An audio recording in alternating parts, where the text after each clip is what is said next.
ask, what was your all-time favorite episode? Number one. Yes. What? It was the first. Okay. Yeah. Our pilot, so-called. That two-parter, Hyde Diddle Riddle, I think. Yeah. And I loved it. I really enjoyed Frank Gorshin as Riddler. And of course, to get the chance to set the tone in a comedic way for the show. Yes. Going into the discotheque and saying, I shouldn't wish to be conspicuous. Yes. Things like that. Right. And I think we pretty much hit the mark. And people loved it, and I enjoyed it because I'm the one mostly that fought for the comedy. The tongue-in-cheek, satirical elements. Were you familiar with Batman in the animated form, the 90s animated series, and the work of like Kevin Conroy as a character? Not then, because I preceded them. Oh, you mean afterward? Yeah. Yes, to an extent. I was so pissed off that they didn't ask me to do it. but I became somewhat familiar. As a matter of fact, people ask me about, do you read the comics and so on? Well, I frankly stopped reading comic books when I was his age. No, when I was about 12. Yeah. But you see, it was a different time and different comics.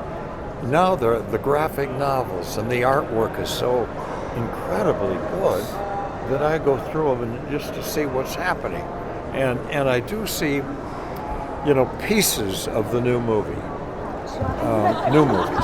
the darker ones, just to see what's happening. And then I realize that we were. Mr. West. Let's hear it. Well, actually, on Batman the Animated Series, you were the Grey Ghost. You did that. Yeah. You did Warner's is talking about maybe me doing a Grey Ghost animated series. That'd be cool. Well, that's what people say, and I love the character. I wouldn't mind doing that. Is that for me? Yeah, you can. Mr. West, what made you come back Good. to do the Return of the Caped Crusader? With this, the paycheck. Best response. And, the challenge of really doing it again and Yeah. trying to have fun with it. Today's, the new movies, Batman is very full of vengeance and deep-seated angst and so on. And they're very dark.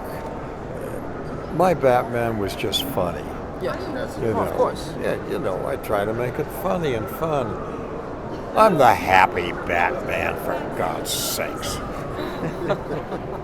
What was it like getting back together with Burt Ward and Julie Newmar? Well, it was interesting in that, as I expected, they immediately got back into that chemistry with me. And I thought, that's wonderful. Because, like, if Bert and I will do a Comic-Con, it's a medium. I mean, he may hate me. I may hate him. But as soon as we're together performing on the stage, it's back. Yeah. Magic's still It's there. fun. Not that we hate each other, but I'm saying, we're different ages, different lifestyles, and attitudes. But it's there. It's there.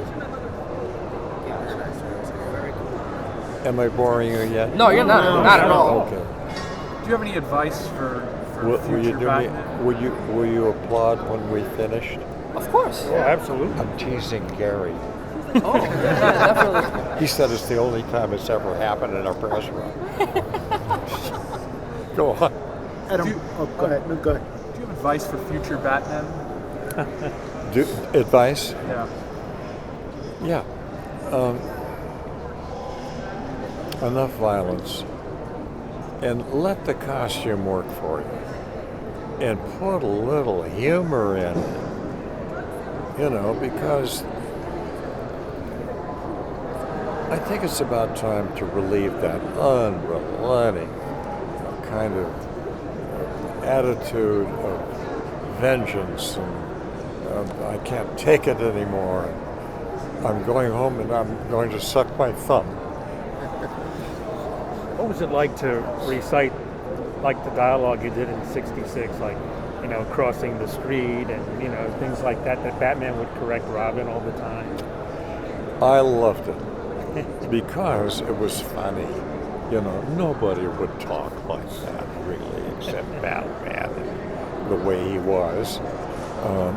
And I found it really funny. And so did he, and so did the audience.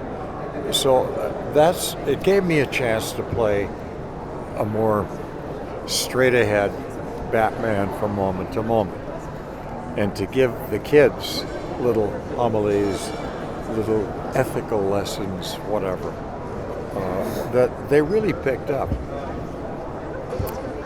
Yeah, and most of them didn't become murderers, you know, rapists.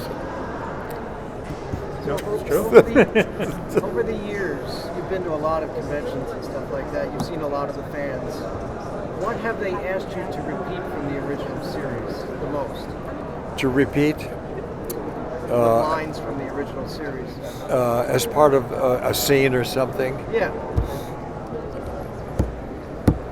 You know, it's funny, when I walk on a stage with one of these things, they say, "Oh, do the Batusi, do the Batusi." Good Lord. And, well, they'll want to know how we did the wall climbs, for example. And I have to spill it and say, well, we put the building on its side. And then we attach fishing filament line to the capes for gravity. And somebody said, well, we can see that. And I said, that's okay. Let the audience see it. It's funny. Then the audience kind of knows, they think maybe. So that worked, yeah. You work, excuse me, you work with a lot of guest stars, and that was one of the big selling points of the show. Who do you regret not having had a chance to work with on the show, or who are some of the people you wish you got a chance to be on Batman with? That's a question I've never had. Well, thank you.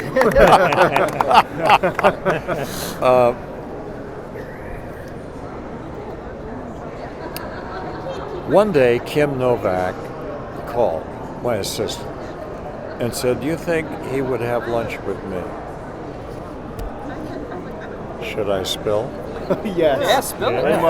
And so I put on my bathrobe over my costume, took off the cowl. Up pulls this Jaguar convertible with her driving. And I said, oh my God, I'm the luckiest bat in the world. I got in the car and we had lunch. And we had a good time. And she drove me back to the stage, and I just had a feeling that she really wanted to do the show with me. And that's all, of course, but she wanted to do the show. And she'd just come off, I think, that wonderful movie with Jimmy Stewart called Vertigo. Yeah. Vertigo, yeah. So I was quite impressed, and I would have loved to, you know, have worked with her, you know, as one of the characters. I think Henry Fonda. Yeah, maybe Kirk Douglas. And if he'd been alive, Robert Donat. I don't know whether you remember the name Robert Donat. He was so good. But the guy, it was my understanding, had terrible, emphysema or whatever, lung problems. And he died, you know, very young. But he was really good. Who else? Maybe Louis B. Mayer.